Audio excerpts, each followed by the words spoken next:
toda la teleaudiencia, como también a los radioyentes. Este es un día muy especial que Dios nos concede. El día martes 27 de julio y la bendición del Señor se ha manifestado al prolongarnos su misericordia. La vida sigue intacta. Las facultades nuestras están funcionando, así que gloria a Dios. Amén. Está conmigo ahora el joven José de la Cruz, que me va a acompañar para el estudio de hoy. José de la Cruz, ¿cómo estás? Bienvenido. Amén, pastor. Muchas gracias. Gracias por la invitación. De antemano estamos más que nada bendecidos y más que bendecidos, estamos nosotros dándole gloria a Dios porque nos ha permitido llegar a otro día y nos da gusto de que pues me hayan tomado en cuenta para el repaso de esta lección, para estudiar el día martes, que va a ser de gran bendición para nuestras vidas, sin duda alguna, hermano. Así es. Bueno, mis hermanos, ¿qué les parece si oramos para que Dios nos bendiga con el estudio? Por favor, José, si quieres orar. Amén. Padre eterno, Padre de bondad, te damos las gracias por la oportunidad que tú nos has brindado. Gracias, Señor, porque tu misericordia es tan grande que nos provees vida, nos provees salud, nos provees todo lo necesario para que tus hijos puedan seguir adelante. Padre, te rogamos que esta lección, Señor, que vamos a estudiar, sea, Señor, de grande edificación para nuestras vidas y que todas aquellas personas que estén escuchándola, Señor, que puedan aplicarla a su vida propia. Señor, nos ponemos en tus manos. Bendice aquí al pastor Orlando y a cada uno de todos mis hermanos que se encuentran en diferentes lugares, que tú puedas ayudarnos a que podamos tener una comprensión clara. ¿Qué es lo que dice tu palabra? Te lo rogamos, en el nombre poderoso de Cristo Jesús. Amén. Amén. Ayer nosotros mirábamos lo que las mentes prejuiciosas de los judíos de Tesalónica fueron capaces de hacer. De manera que Dios ahora le permite a Pablo tratar con diferentes mentes. Y nos vamos a mover de Tesalónica a otra ciudad, tal vez de menos importancia en cuanto al comercio, pero con gente con una mentalidad distinta. ¿De quiénes estamos hablando, hermano José de la Cruz? ¿Qué bendiciones fueron encontradas en esa ciudad y cómo esto es una lección para nosotros?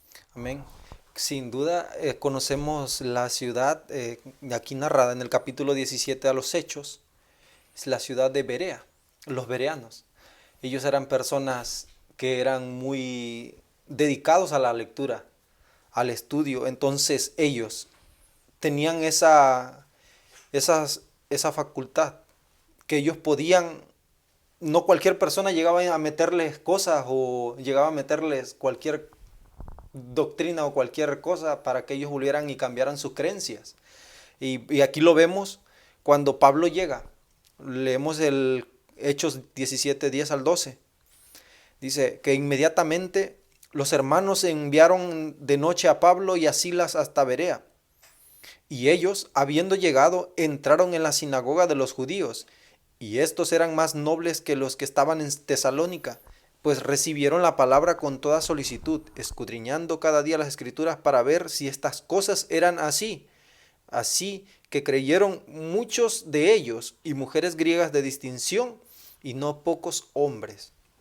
Mire, que ellos cuando Pablo les habló, cuando Pablo les leyó las escrituras y les hablaba de Cristo Jesús, les hablaba de todo lo que ellos debían de conocer, ellos no se quedaron esperando lo que Pablo decía y ellos decían, lo aceptaban, sino que ellos, personas estudiosas, escribían, me imagino, y luego comprobaban si realmente era lo que así decía, lo que Pablo decía.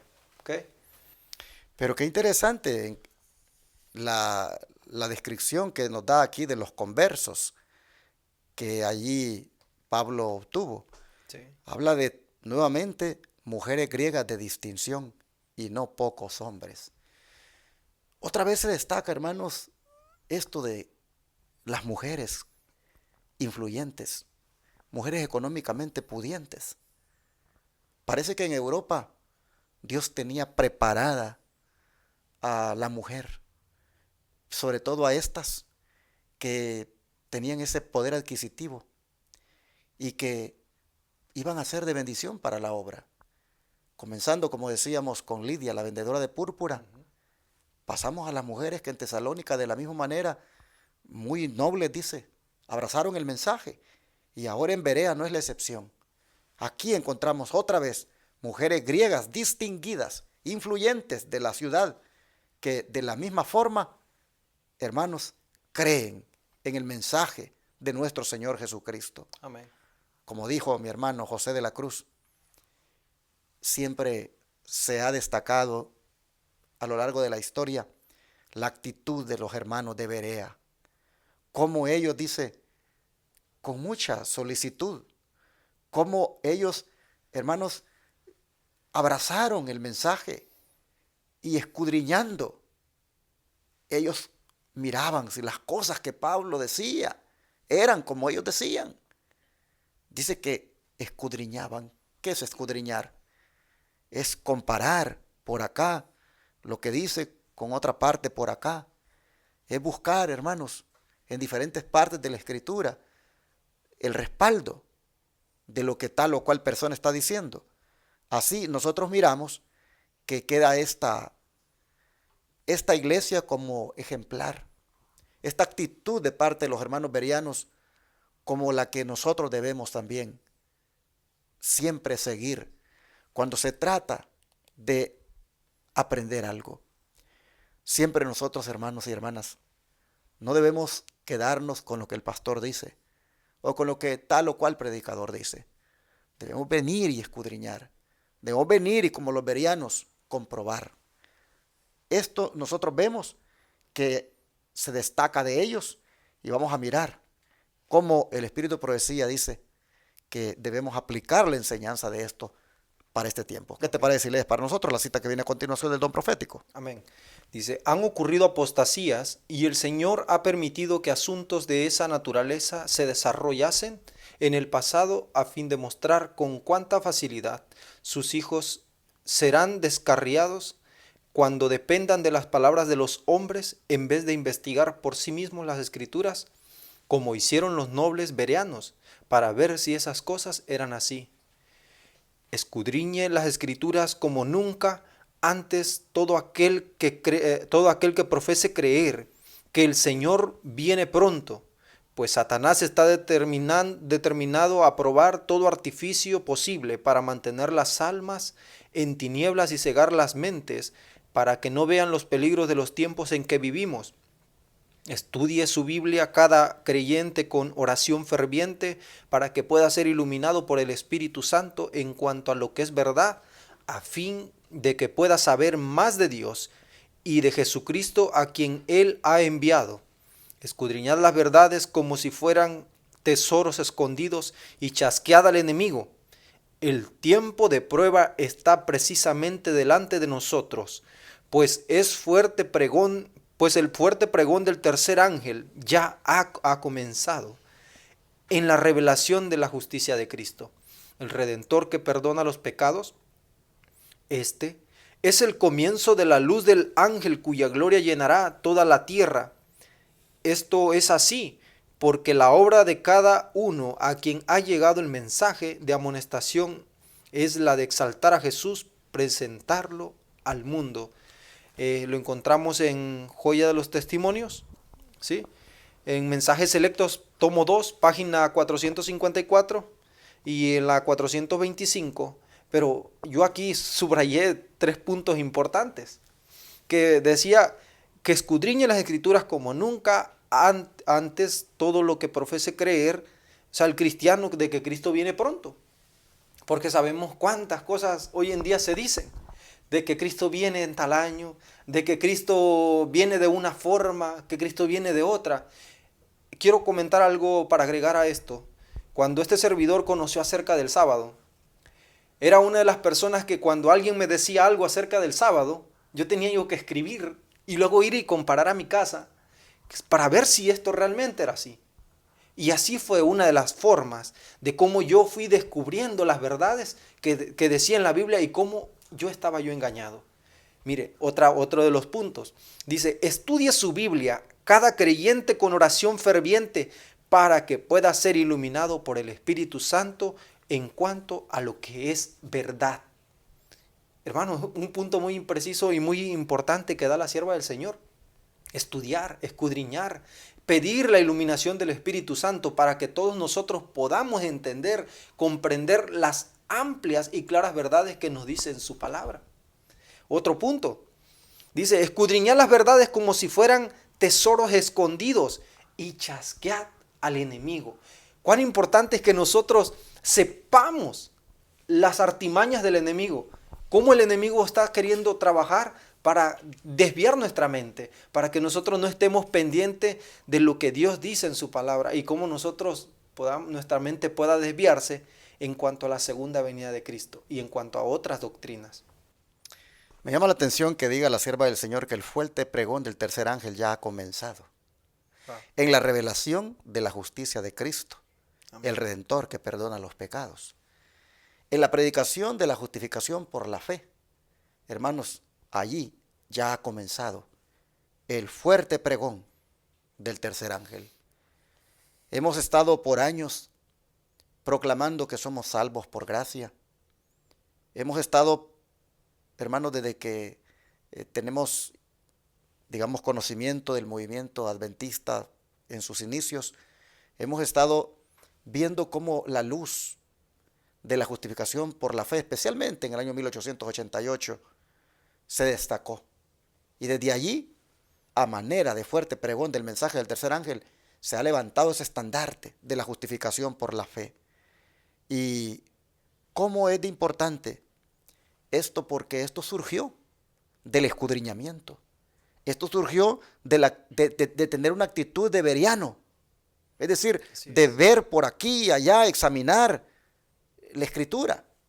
Se llegó, hermanos, a comprobar que no somos salvos por la ley, sino que somos salvos por la gracia. Amén. Y así, esa luz, dice, del ángel, cuya gloria llenará toda la tierra, hermanos, comenzó. Ahora nosotros tenemos que, pues, seguir, hermanos, proclamando el mensaje, pero siempre basado en un escrito está, basado en un estudio exhaustivo de la Biblia. Cuán importante es, hermano, hermana, que usted tome su Biblia y que como los bereanos escudriñe. Mire, cuántas veces le hemos venido hablando aquí de la santa ley de Dios, del sábado, de la reforma pro salud. Todo eso, hermanos, se extrae de la Biblia, del juicio investigador. ¿Cuánto, hermano, hemos predicado desde este medio de comunicación? Temas que no son populares, que las iglesias no los predican, que los pastores los rechazan. Pero cómo usted, si se dedicara a escudriñar, si se dedicara a comprobar, si se dedicara a examinar, llegaría a la conclusión que son temas basados en sana doctrina. Amén. Ojalá, hermanos y hermanas, que ustedes se animen a ser como los bereanos y escudriñar por su propia cuenta. Y ya no estar basado en lo que el pastor le diga, sino usted mismo comprobar si estas cosas que predicamos son verdad o no. Amén. Pero luego, ¿qué hace Pablo? ¿A qué clase de lugar se fue rápidamente y por qué? Mire, pastor, en Hechos 17:13, en el mismo capítulo, más abajo, unos 4 versículos, 3 versículos más abajo, dicen desde el versículo 13 en adelante. Cuando los judíos de Tesalónica supieron que también en Berea era anunciada la palabra de Dios por Pablo, fueron allá y también alborotaron a las multitudes. Pero inmediatamente los hermanos enviaron a Pablo que fuese hacia el mar, y Silas y Timoteo se quedaron allí. Y los que se habían encargado de conducir a Pablo le llevaron a Atenas, y habiendo recibido orden para Silas y Timoteo de que viniesen a él lo más pronto que pudiesen, salieron. Hermano, vemos otra vez nuevamente los judaizantes. Vemos nuevamente a los judíos tratando de estropear la palabra y la obra que Dios estaba haciendo en ese pueblo. Nosotros vemos que todo el tiempo, a lo largo del libro de los Hechos, cómo los judíos trataban de el enemigo, más que nada por medio de ellos, iban y trataban de cambiar el mensaje que Pablo les estaba dándole a cada pueblo, a cada lugar donde ellos iban. Entonces, nosotros vamos a ir viendo cómo el enemigo no quería que se predicara de este mensaje, el mensaje de salvación, el mensaje que daba que Cristo era el Mesías. Pero mira qué interesante cómo estos judíos de Tesalónica no estaban satisfechos con haberlos expulsado de su propia ciudad, sino que todavía fueron a hacerles la vida imposible allá en Berea, buscando que también de allí fueran expulsados. Afortunadamente, ahora Dios está permitiendo que Pablo y Silas lleguen a Atenas. Atenas, oh hermanos, una gran metrópoli, una ciudad grande, una ciudad que también es necesario que se le predique. Veamos entonces en el don de profecía qué nos dice, hermanos, sobre lo que pasó allá en Atenas. Dice, la ciudad de Atenas era la metrópolis del paganismo. Allí Pablo no se encontró con un populacho ignorante y crédulo como en Listra, sino con gente famosa por su inteligencia y cultura. Por doquiera se veían estatuas de sus dioses y de los héroes deidificados de la historia y la poesía, mientras magníficas esculturas y pinturas representaban la gloria nacional y el culto popular de las deidades paganas. Los sentidos de la gente se extasiaban con la belleza y el esplendor del arte. Por doquiera los santuarios y templos que presentaban gastos incalculables, levantaban sus macizas formas. Las victorias de las armas y los hechos de hombres célebres eran conmemorados mediante esculturas, altares e inscripciones. Todo esto convertía a Atenas en una vasta galería de arte. En Hechos de los Apóstoles, página 190. Mire, y si nosotros nos vemos nuevamente, dice que Pablo cuando llega a Atenas, ahí en ese lugar se encontraba una estatua. Y sabemos cómo se llamaba esa estatua. Había una estatua que no tenía nombre, que no tenía título, que no había sido usada, más que solamente tenía un logo que decía al Dios no conocido, que se encuentra en el libro de los Hechos, igual en el capítulo 17, del verso 23 en adelante. Y miren, al que dice, cuando el Pablo les dijo, porque pasando y mirando vuestros santuarios, hallé también a un altar en el cual estaba esta inscripción: al Dios no conocido, al que vosotros adoráis, pues, sin conocerle, es a quien yo os anuncio. Interesante lo que Pablo les dice a los atenienses.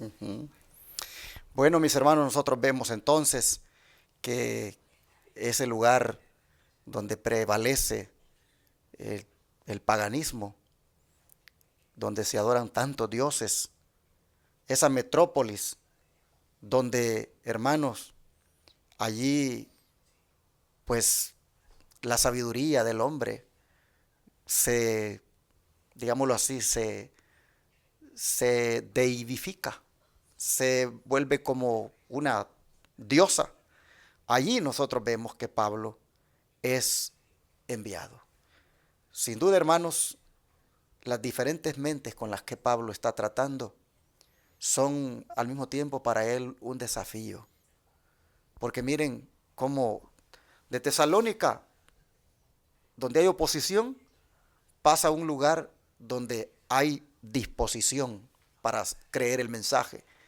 Pero luego es enviado a un lugar donde hay incredulidad, donde la razón es lo que pues se ve como lo más, digámoslo así, divino. Y nosotros vemos que en ese lugar Pablo ahora va también a ser instrumento de Dios para que esta gente conozcan del mensaje. Nosotros también, hermanos y hermanas, nos toca muchas veces en la obra misionera tratar con mentes diferentes.